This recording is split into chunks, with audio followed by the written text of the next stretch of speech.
I'll be very honest and upfront to the point where it may be a little bit embarrassing for me in looking back at how I handled this throughout these years.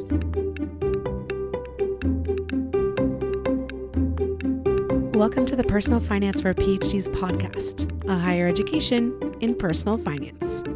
I'm your host, Dr. Emily Roberts, a financial educator specializing in early career PhDs and founder of Personal Finance for PhDs.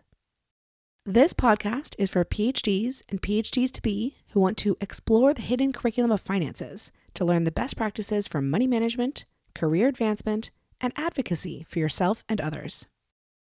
This is Season 14, Episode 2, and today my guest is Matty Dowd, who at the time of this recording was a fifth-year PhD student in history at Princeton. Maddie openly shares with us the tax horror story that he lived for most of 2021 and into 2022. In 2018 and 2019, Maddie reported his fellowship income as other income on his tax returns, which caused the IRS to mistakenly think that he owed self-employment tax. To compound the issue, the IRS's snail mail communications never reached him. By the time Maddie realized what was going on, the IRS thought he owed $16,000 in back taxes, penalties, and interest.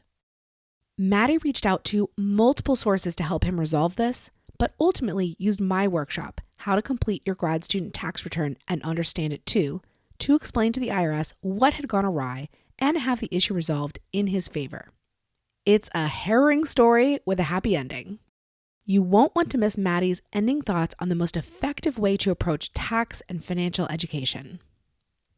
If you would like to sign up for the tax workshop Maddie and I discussed during this interview, or one of the sister workshops for postdocs or non-residents, you can find everything linked from the tax center of my website, pfforphds.com/tax.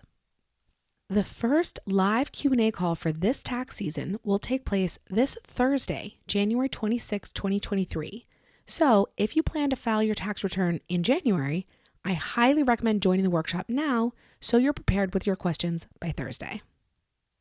You can find the show notes for this episode at pfforphds.com/S14E2. As ever, nothing you hear on this podcast should be considered tax, financial, or legal advice for any individual. Without further ado, here's my interview with Matty Dowd.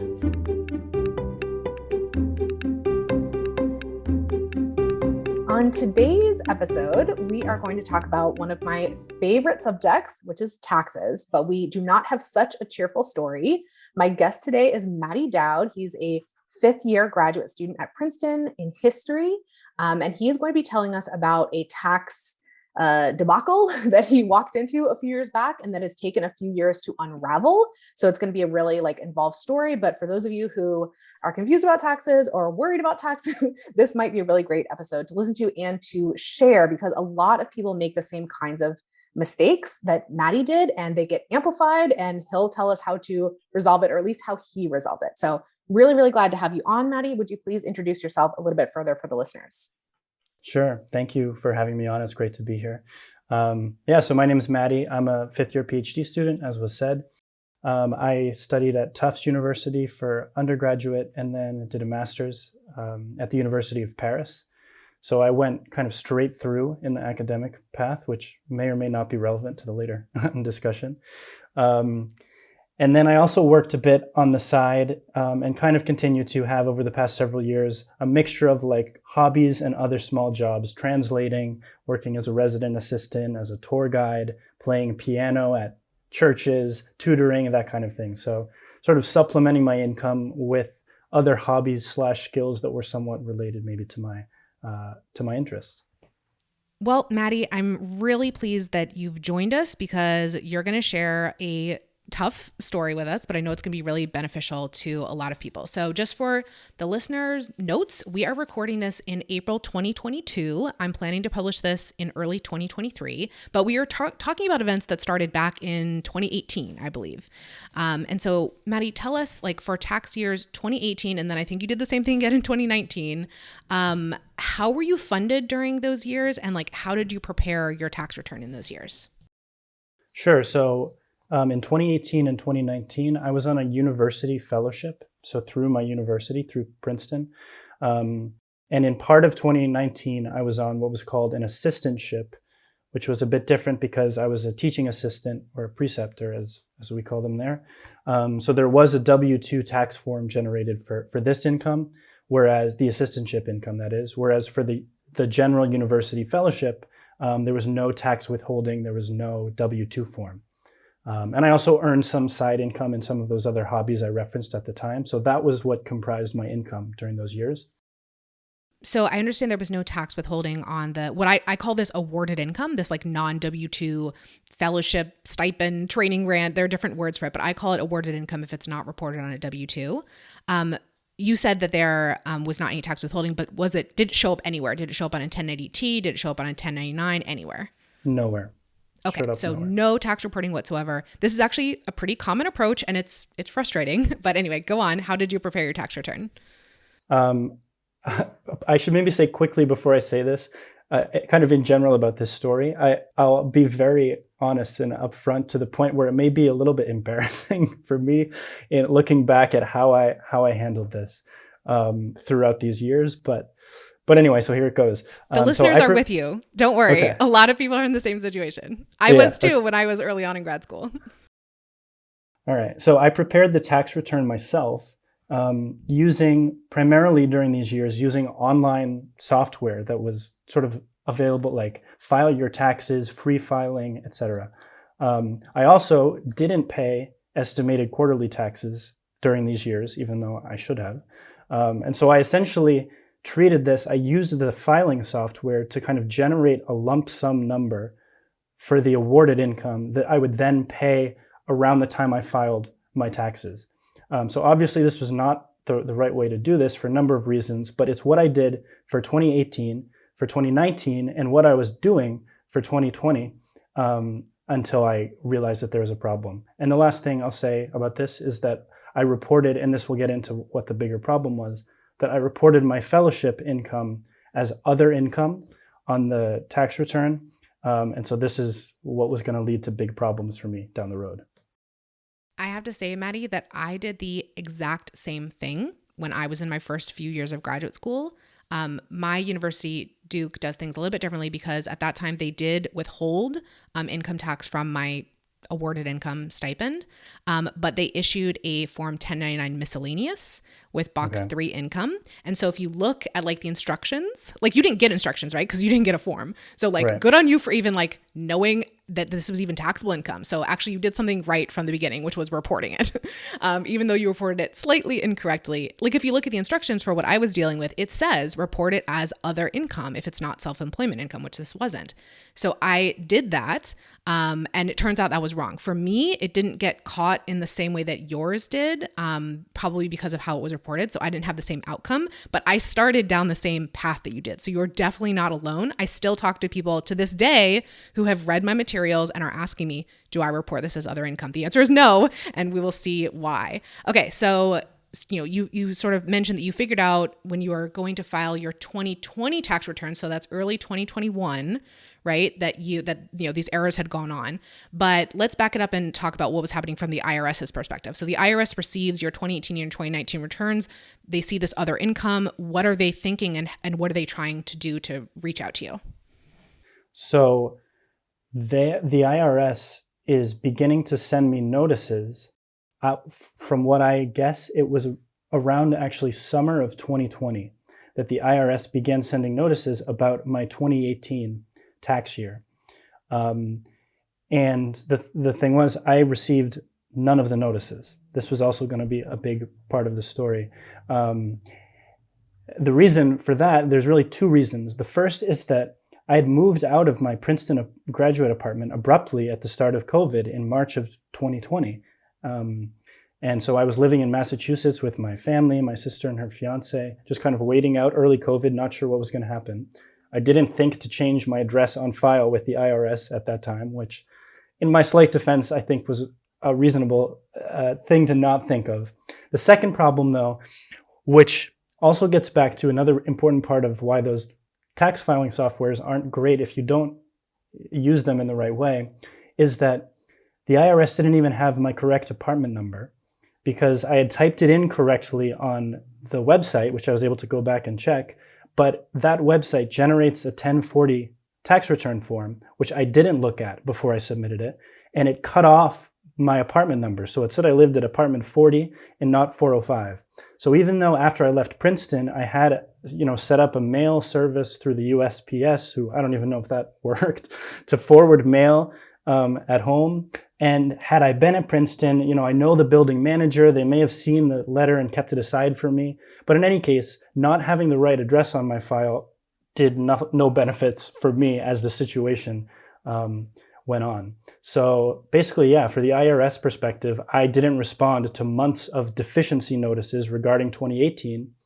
And so eventually, after not hearing from me, they just assessed a bill on my IRS online account for basically $7,500 in underpayments, penalties, and then fees interest associated with the non-paid taxes, which I didn't discover until preparing my 2020 tax return in May of 2021, because it was a bit delayed during that year because of COVID. You could do it in May.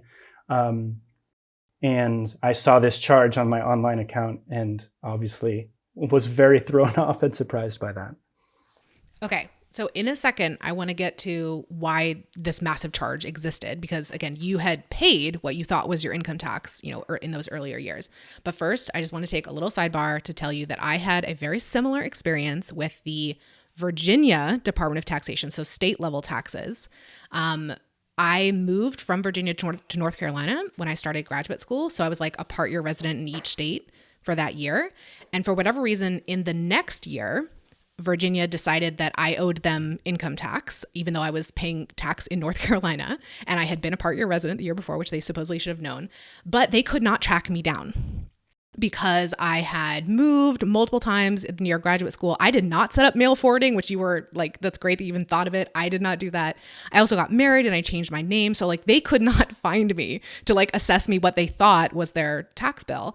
So ultimately that bill went to collections, and I like freaked out when this was like years later, they finally sent it to collections. The collections agency immediately found me because guess what? They use things like your phone number, which the IRS does not do. The IRS will strictly only use mailing addresses. And so anyway, the collections company found me, and I was able to quickly figure out that this was just a completely like fabricated bill. Like I had no responsibility for this, and it was very easy to get it cleared up, but it really freaked me out when it happened because like I'm supposed to be like this responsible financial person and I'm like sent to collections over something. Like it's really, anyway, I just think it's not great that in the era that we're in with all these other modes of communication that we have, that they still rely on physical mailing addresses, but they do. That's the policy. So, we have to deal with it. So like, good on you for setting up mail forwarding. Too bad that the address was actually wrong and blah, blah, blah, all these other problems. So that's my sidebar. What I want to ask you about though is, so why did the IRS think that you owed this like massive tax bill? So this goes back to how I had characterized the fellowship income. So actually, in reality, there were a few problems with the tax return for 2018, even apart from the address. But the major one, and the thing that I think raised the attention of the IRS, was the fact that I had reported this as other income, which they thought that I needed to pay self-employment taxes on. And this self-employment tax assessment was not a part of the lump sum number I generated from those filing tax softwares. That was something separate that I was going to have to figure out on my own. And so this is what led them to send the initial deficiency notice, which again, I didn't receive, but based on the kind of the timeline I think I figured out would have come in the summer of 2020 to Princeton, with an underpayment of about $5,500 that they thought that I owed as self-employment and hadn't paid. And then the penalty, which was in part a function of by how much I'd underpaid. I would think it was an $1,100 penalty because I had underpaid by over $5,000, and then interest on that. So that's what they were really after. And if I can just add, so I've sort of referenced this already, but I realized I had, filed taxes. This was after I had filed taxes for 2019, a long time before. So I knew I had the same problem for that income that I had done in the same way. And I guess we'll maybe get into this in the next question. I don't want to jump ahead, but just to say the low point was that in June of 2021, I started receiving notices about the 2019 tax year for about the same amount. So at one point, the Internal Revenue Service thought that I owed them about $16,000 between taxes, penalties, and interest. So that was kind of the low moment, but yeah, I hope I didn't anticipate your later questions there. No, that's horrifying for a grad student. That's what, like 50%-ish of your income for the year? Yes. So was there ever a point that you thought maybe they were right? Or did you know from the beginning that this was a mistake? So I didn't know from the beginning that this was a mistake because I didn't really understand how this works. I didn't have the vocabulary to understand it. This also maybe gets into a bit where I found your site helpful, and maybe I'll say a bit more about that in a minute. But it was not really understanding it. And so this week in May of 2021, as I'm realizing that I have this charge from 2018, I'm preparing the 2020 tax return, wondering what went wrong and how to do things the right way, that I began to realize about this sort of other income question, about really the specific nature of how to manage these sort of awarded income from university fellowships that don't generate any documentation associated with them.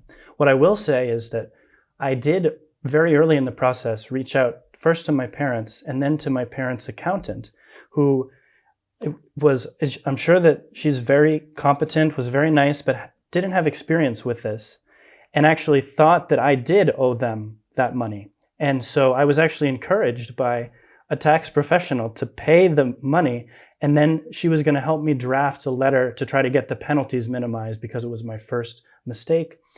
But around the same time, I'm reading the IRS site, I'm finding your website, Emily, and even though I feel like, am I being too, is this hubristic of me to think that I know more than the tax professional? But I really sense that, no, this really was a mistake in how I characterize the income. I don't actually owe it. But it was an open question for a few days, whether I was right or not. And then obviously a separate question as to whether the IRS was actually going to agree that I was right or not. So.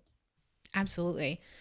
I think it is so hard for graduate students and postdocs and anybody with this like weird academic income, as you said, to kind of like challenge or like stand up to or like correct someone who you're paying to help you with this process, like who's supposed to be an expert. But like, yeah, the fact is that they may not deal with these types of taxes very often.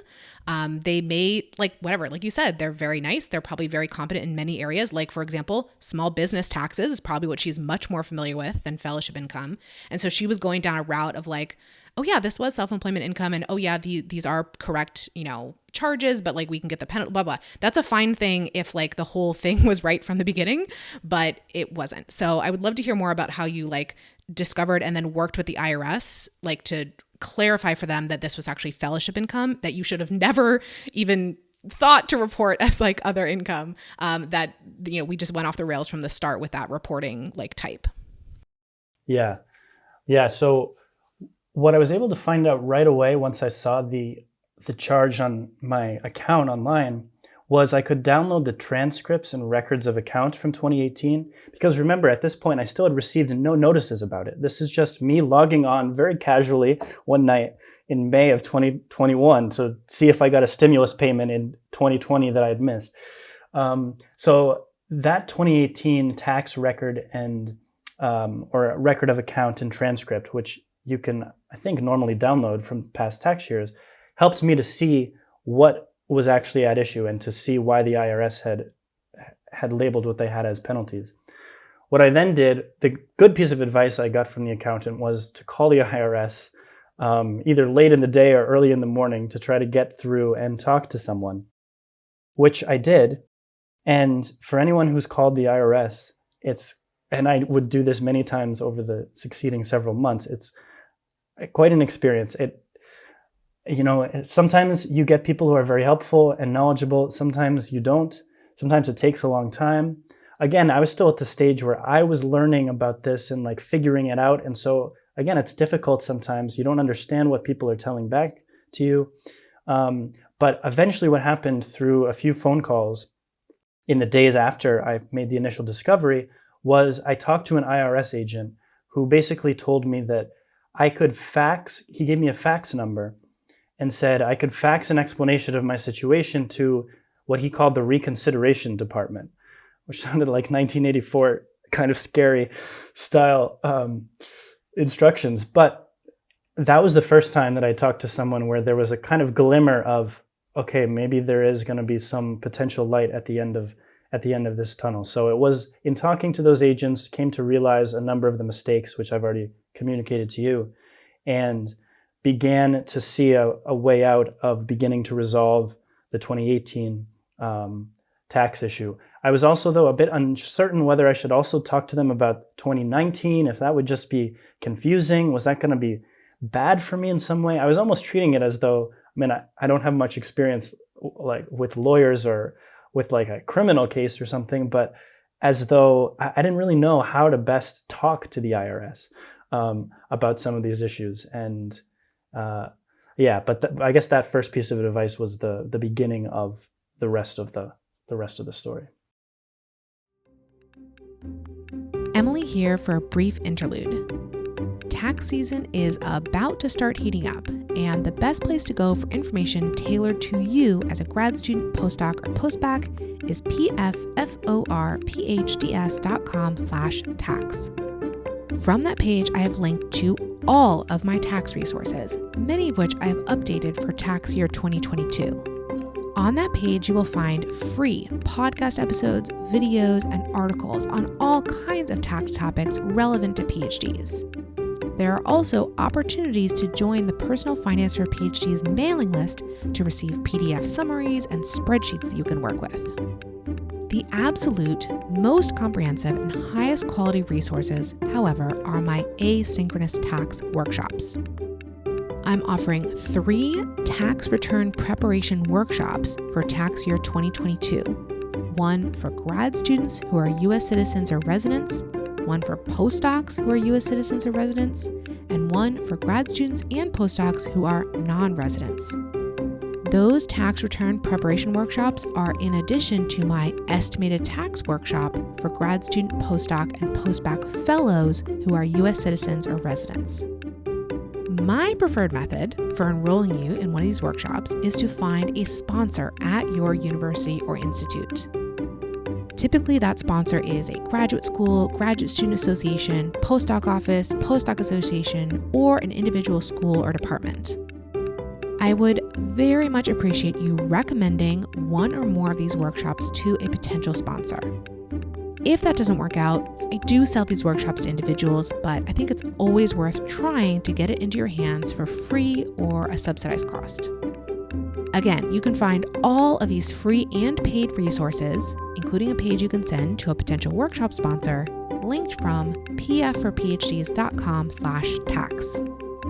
Now back to the interview. So let's continue it then. So how did you ultimately figure out that, you should have explicitly communicated this as being fellowship income and that miscommunication was at the root of all these other issues? So I think this is really where your website and especially your workshop on I forget the specific title, like filing a grad student tax return and understand it too. It's how to complete your grad student tax return and understand it too. If anyone wants to find it, you can go to pfforphds.com/tax workshop. I will have the 2022, presumably, version of that available by the time this comes out. So yes, go on.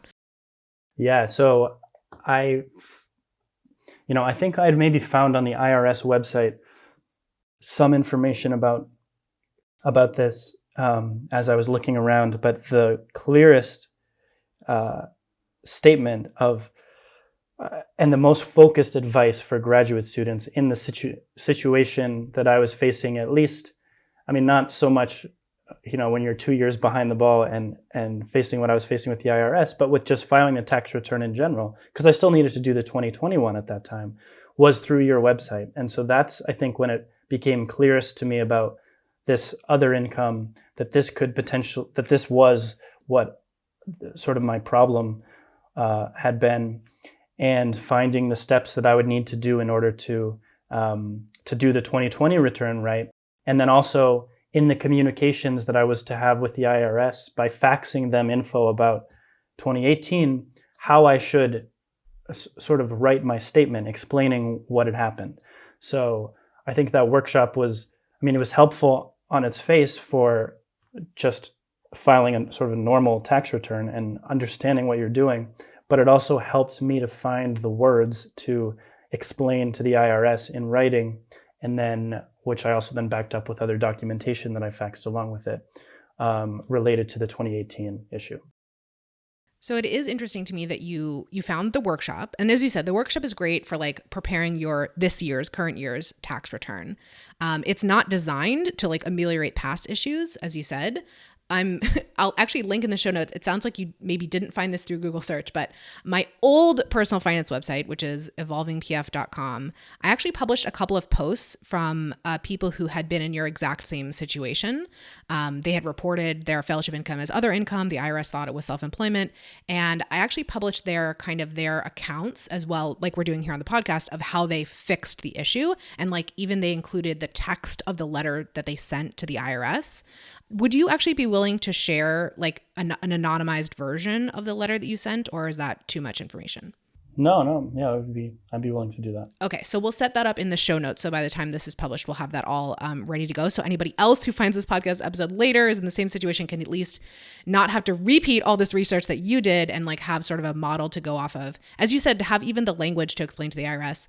It's funny because when you're filing a fresh tax return, you can just sort of report your taxable fellowship number on your tax return. And the IRS, in whatever, 99.999 cases is not going to come back to you and say, wait, was this really fellowship income, blah, blah, blah. But once you go down your route of you have misreported in some way and they're suspicious about it, then you have to back it up with documentation. Like you probably sent in your award letter, I would imagine, that like uses the word fellowship. Yeah, go ahead and talk about that.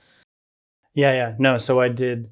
Again, at that stage too, I was just trying to gather as much information that would be potentially helpful or would, show that I was kind of legit in the case that I was making. So I probably sent way more than they needed or cared to look at. But I think I did include the letter, the award letter, and then even maybe like not a pay stub, but some kind of like summary of, year-end summary that showed at least that I was receiving income from Princeton University as a PhD student.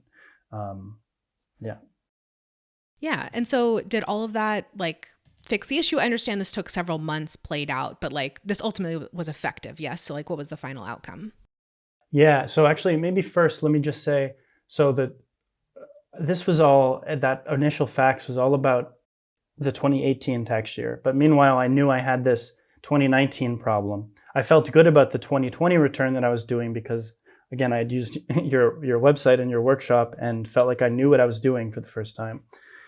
But for 2019, in speaking with, I'd also reached out to someone at H&R Block, local to Princeton, and their advice was basically to file an amended return for 2019 to try to anticipate if the IRS is going to probably come after me for that year because they'll think I made the same mistake, to anticipate that by filing an amended return. That was one advice. Second piece of advice was then for me to figure out if I thought I owed anything to the IRS from those years, to pay it as basically right away or as soon as I could.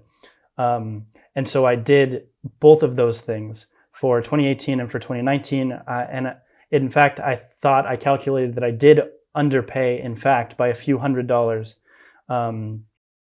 And so paid that basically. So by the end of May or maybe early June, I was, from my perspective, totally paid up. I didn't know what they were going to do in terms of penalties and how that was going to work. And then for 2019, I submitted an amended return, which you can follow online how it's being processed. And it's supposed to take, I think, 6 to 8 weeks.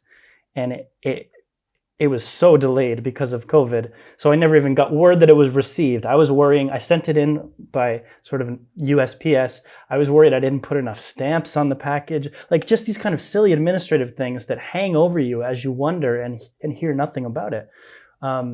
But anyway, so at this point, then I had 2018, all the facts information, and then 2019, the amended return.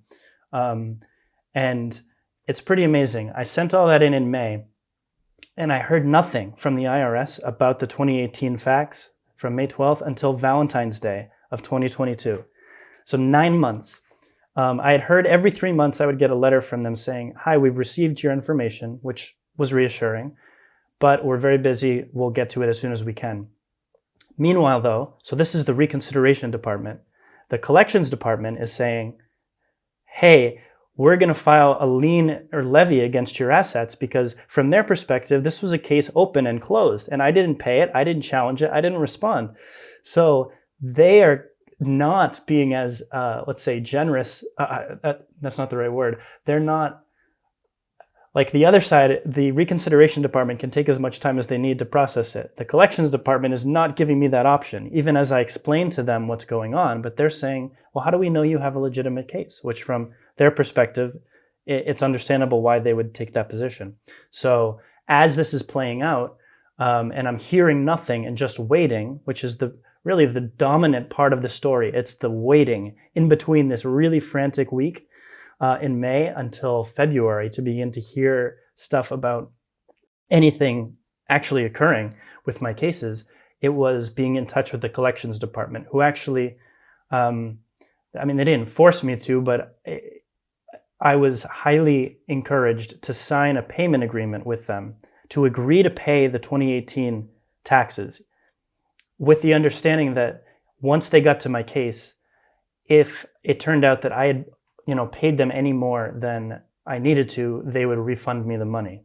And because I was nervous about what might happen, I don't have a ton of assets. I just didn't know what was going to happen the longer that I was getting these sort of scary notices, final notices, and that they're going to go after me. So that was sort of a long-winded answer, but this was the major process was, again, waiting, hoping the reconsideration department and amended tax return would be processed. And in the meantime, as the clock is ticking, beginning to get more notices about both years and about my needing to pay. So ultimately, did you agree to a payment plan, or did you hold out long enough that the reconsideration department got around to it? So I agreed to a 180-day. I guess I'll be honest, I'm not entirely even sure how it was supposed to work. I agreed to at the start of July of 2021 to a 180-day plan, and then at the end of that, I was then supposed to have made an agreement on how I was going to pay, which would include, either a big lump sum or certain monthly payments. But when I made that agreement in July, I was thinking, okay, 6 months, like the reconsideration department is going to get it. I was so naive when I sent in that initial tax. I was like waiting the next day to get a phone call as though someone was just going to be there and call me. And so July 1st, I do that. 6 months, still not processed. So this is like right around Christmas now. So I think the day after Christmas, I'm calling the IRS. Again, it's like it's intervening at all these different points throughout this last year of my life, and making an agreement to pay them starting in February, $86 per month until this thing is processed. Thankfully, the Valentine's Day letter arrived, and then it was in that letter where they made the adjustment to the taxes that I owed.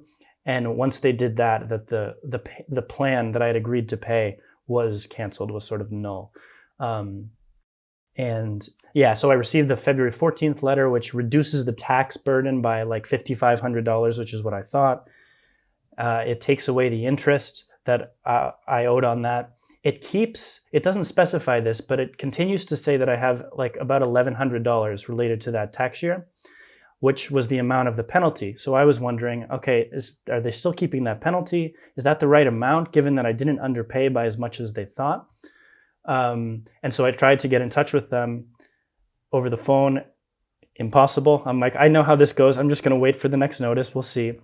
But then the ultimate resolution for 2018 came about a week later, which was I got a letter from the United States Treasury with a check for $172 for the 2018 tax year. And then the next day, a notice from the IRS saying, we've adjusted totally for 2018, like basically you're closed out. We owed you $169.03 $3.02 in interest.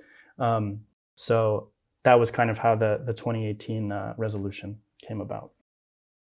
It's amazing actually how much COVID impacted your story, right? From the move that made you not receive any of the notices to the IRS being just incredibly backed up. Like, I know the IRS gets, like, everybody loves to hate the IRS, but like they've had a lot to do over the past couple of years with like delayed deadlines and like the stimulus payments and then the advanced child tax credit payments. Like, that's a whole new thing. Wow. Sending out like basic income to some people. They've never had to do that before. So like, yeah, it makes sense. They have been incredibly delayed. Maybe in a different year, if COVID wasn't impacting all of this, you would have gotten a response within a month or 2 or 3 months or whatever.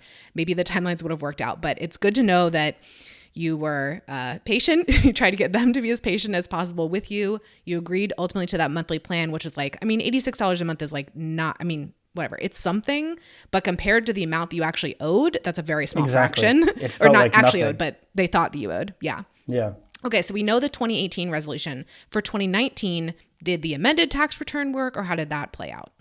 No, so the 2019, they started sending me notices about it in June of 2021 before having processed the amended return. So, which was obviously what I was trying to avoid. But in discussions then over the phone with the IRS, I was in a better position, I think, in terms of my discussions with them for being able to say, oh, I filed an amended return before you sent me this. I paid what I think I underpaid before you sent me this notice. And here's all of the information, and basically included, sent a letter back to them, which included everything that I had on the amended return, and then how I came to those numbers. And so actually, as we speak now, I'm still in the late stages of that. Yeah, so it was the same tax office dealing with the issue. I think once they got to it, they were able to, everything just kind of worked faster. So it's at the point now where the tax that I owe has been deducted for 2019. And I mean, unless something radical changes in the next few weeks, then I will have received either a check from the Treasury for some kind of small amount, or maybe I'll owe them a little bit more, something like this. But basically the same resolution of you listed the income as other income. You didn't need to pay self-employment taxes on that. So that's where the 2019 stands. And I've heard nothing about 2020, which I think means, actually, I don't know, maybe I'll hear something soon, but I did follow the workshop and I know what I'm doing much more than I did at that time. So I feel pretty good about that year. Yeah. And by the time we publish this, I mean, you can send me an update. Everything went fine. It was resolved, essentially in your favor. Or, oh no, bigger emergency. Let's record a follow-up. Okay. So hopefully it'll all go through the way you expect it to. Emily here, breaking in from post-production to give you Maddie's follow-up. Everything turned out exactly as he expected for 2019. The penalty was eliminated and he actually ended up receiving a small refund. So let's kind of summarize a little bit. Key takeaway points for the listener who might be freaked out and facing a huge tax bill. By the way, I just want to say, like, a rule of thumb on fellowship income. Let's say if you're paying to the federal government more than much more than like a 10% effective tax rate, something has gone awry in this process. So self-employment tax is going to be 15.3% of your income. So if you have 10-ish% plus 15%, if you're up at 25% of an effective tax rate, you know that you've been hit with self-employment tax. So that's my key takeaway of just a sort of sanity check on how much tax do you actually owe. Don't pay self-employment tax if you don't actually owe it. But let's go to your key takeaways. So I think my key takeaway is, one of them is the understand it to parenthetical in your workshop title. Because when I think back to why I got into that situation in the first place and how I sort of struggled in those early days to figure out what the problem was, I think really one of the major issues was that my approach to filling out the tax return was I was looking for a formula to just kind of input information, not have to really think about it. And then kind of hoping that everything went well and figuring that, okay, if I don't hear anything from them, then it's probably fine. And I didn't hear anything for 2 years after starting to handle my tax return this way. So I guess one major kind of lesson would be to really try to understand what it is that you're doing. And it is frustrating. And I would say that most places, most websites, even the IRS website, is not especially well suited to starting at a low level of knowledge of financial issues. This was one of the things that I appreciated about your website, Emily, was because I felt that it was not just how to file the tax return, but it was sort of talking about it in a way for people who aren't used to doing that. And I think this maybe gets back to my going straight through, my not having really had another full-time job apart from being a graduate student, not having a familiarity with this process in another setting that made me want to just not deal with it. I was a busy graduate student. I just figured I would be fine, and I wanted the easiest way, which was that tax filing software. So I think once you get over the fear of not understanding the confusing nature of sort of filing taxes and paying these kinds of taxes, then it became easier to know what the problem was and know how to communicate about it. And then the second one, maybe a smaller takeaway, but again, was just to be sort of cautious about where you get and how you get tax advice from people who don't have experience specifically related to the types of issues that graduate students with this awarded income are facing. Because I got advice from, reputable people, reputable websites that led me to the filing software, to, almost, not that I was close to paying the initial tax penalty as I had been initially recommended to, but I mean, that's thousands of dollars of difference if I just gone along and done that. So again, maybe that returns to the first point of, if you sort of know or have a better sense of what you're doing with the tax return, and treat it that way, as opposed to just, again, a chore you don't want to deal with, or a formula that you're looking to kind of take a shortcut with. That's the better way to handle it. And I'll say, I mean, I'm not an expert. I don't mean to sound, now that I have gone through this, as though I know and understand everything about taxes, but at least you kind of know a little bit more, and you know where the problems are, you know how to communicate. And I think that was really important for me in reaching the stage that I have at this point with the tax process. I'm really, really glad to hear you say that my material reached you in a way that made sense to you, that other places weren't, because that's really what I have been striving to do with both, what's available free on my website, pierresforphds.com/tax, and also through the tax workshops. I really do want to give you those, like the vocabulary and the communication tools, because I'm sort of a fan of people preparing their own tax returns like completely manually, but I understand that most people don't do things that way. And so I'm trying to give you the vocabulary to like translate between what you know about your own income and expenses as a graduate student, for example, and being able to talk to an accountant, or being able to interface with tax software, or talk to the IRS, or whatever is needed to give you that like translation ability. Yes. So I'm glad to hear that it worked out that way for you. Is there anything else that you'd like to tell us about this story as we're concluding here? I guess maybe to say, I hope this didn't come off as, me trying to sound like a victim of the IRS. I mean, I think there were some issues in terms of the timing, the way that it worked out, the really frustrating bureaucratic aspects of it.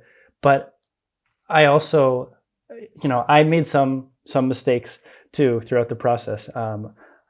And so, I guess it was kind of, I just hope it didn't sound like me whining about the annoying, scary IRS. There were some people that I talked to there who were quite helpful. And, I think the most important thing was just, as you said, kind of being able to find that language to communicate with them about the specific issues, and then kind of waiting out the process, which you have to do when you're dealing with something like this.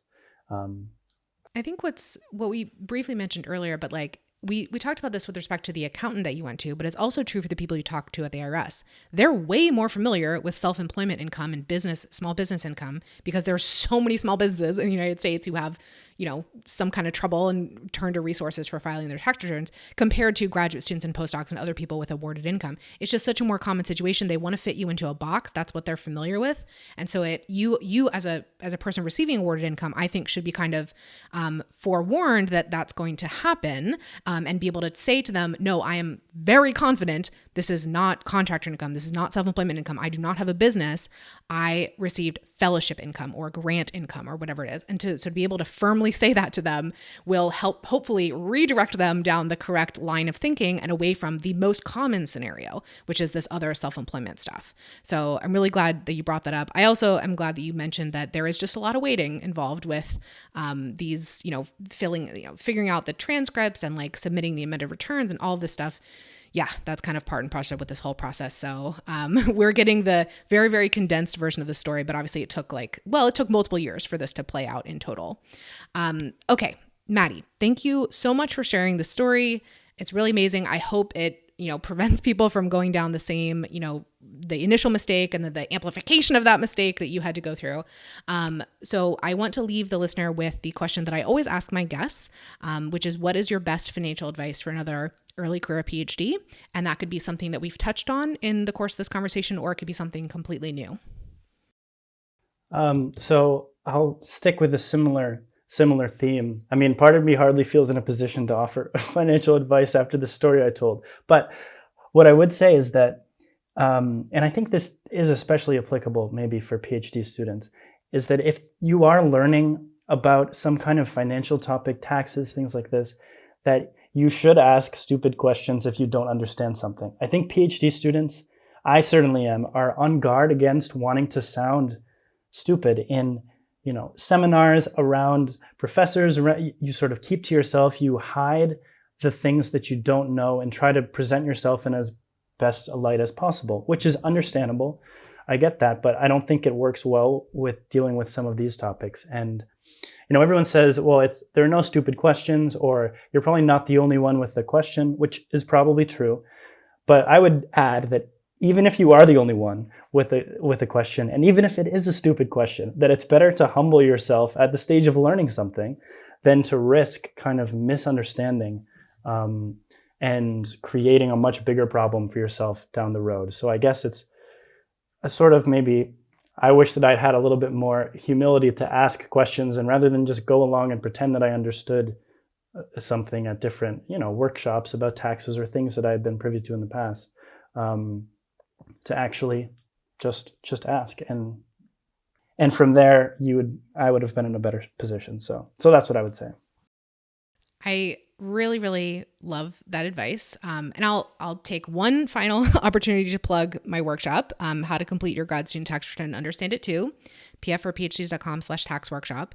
What I really like about this format, which it's now like all these pre-recorded videos, that's probably the version that you went through as well, is that you can watch these videos as many times as you want. You can pause them. You can Google a term if I didn't define it properly or whatever. You can take your time to really understand what's going on.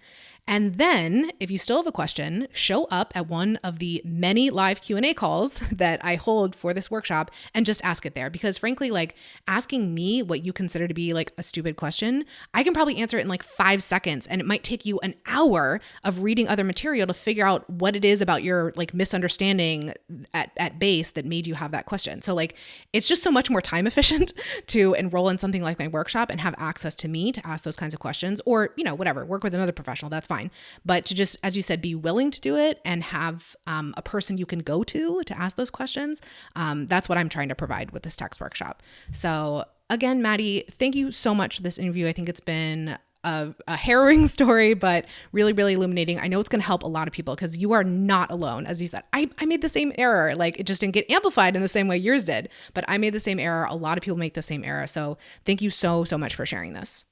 Yeah, thank you so much for having me, and again for the work that you do with the podcast and the website. It was obviously extremely helpful to me, and I'm sure it is to many others. So thank you. Yeah, thank you for saying that.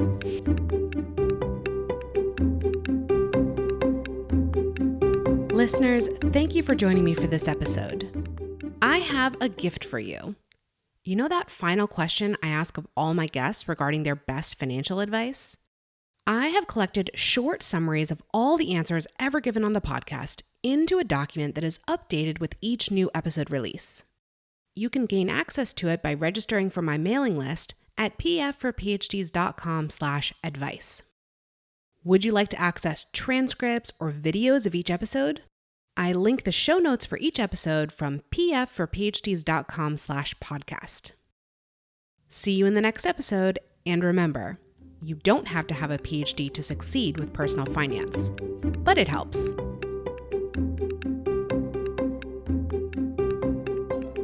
The music is Stages of Awakening by Poddington Bear from the Free Music Archive and is shared under CC by NC. Podcast editing by Lourdes Bobio and show notes creation by Miriam Ock.